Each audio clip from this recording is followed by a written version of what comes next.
this wee bar was to become an important hub for folk pioneers, some of whom would emerge as household names. I kind of feel like I've been put in a time warp or a time capsule and sent back. This place has been on the go for years, eh? Spooky. It's very spooky. From, I remember it from the late 60s, and Sandy Bell's was kind of the pub in Edinburgh to come to. Say the chieftains were in town, you knew that they would come along here. Dedanan, you knew they would be here.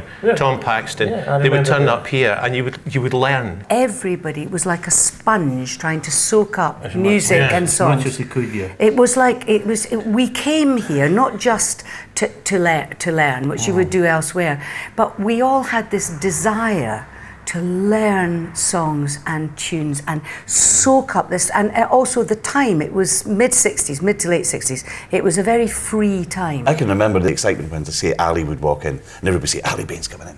And the place would kind of, you know, Billy Connolly would walk in, and it was just, it was tangible excitement in the place. Jerry Rafferty came in here as well, Yeah, I mean, well, just about everyone. But the emphasis really is on new material, because you would hear these guys, new influences, and that's the tradition, the oral tradition, if you like, that you would hear new songs, new tunes, and you would get better because of it. And it all came from Sandy Bell's. You came in at 11, and about 2 you started drinking up. Right. Well, you didn't have to come in at 11. An incredible... well, you were chucked out at 2, so you did have to come in at 11. You did. What an amateur. And there would be incredible booze-ups and sing-songs. I mean, harmonies. I remember it.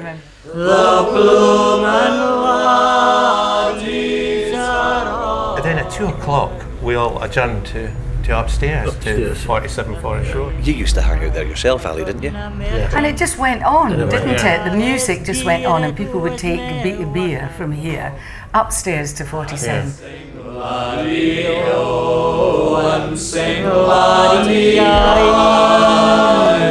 the bloom and la-dees are all aglow. I got an impression when I first came here that a lot of music that was being sung at the time were like protest songs or political songs. I think the whole folk movement then was a political movement. It was to get our own music recognised, and that was a political thing, to make that statement. We were trying to create our own identity in Scottish music, and just because it's old doesn't mean it's irrelevant. I think you have to learn about your past before you can go forward. So Barbara, how about stepping back in time and giving us a song? And we're waiting very patiently because a good friend of yours, Troy Donockley's on his way. Yes, Troy was so young, he would never have been in Sandy Bell's because he wasn't born till after, you know, all those days. But he's kindly come with me to play on Wee Rigs O Troy. Rye. Wee Troy. Oh, nice to He's see not him. in his nappies though, he's out in nappies.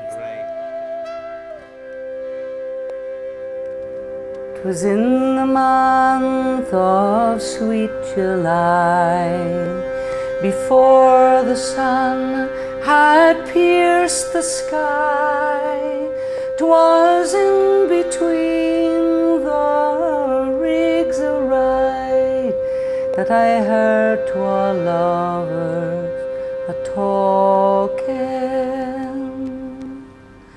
The lad said, "Lass, I must away. I hae no longer time to stay, but I've got word or two to say, if you've the time to tarry." The Father o' you, he takes great care.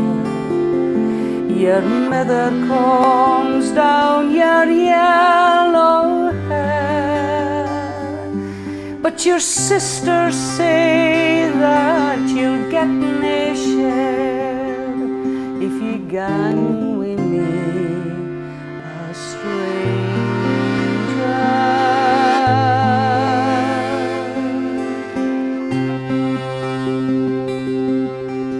My father fret and my mother curse, My sister's words I do disown, though they were deed and below the ground, I would gang with you a stranger.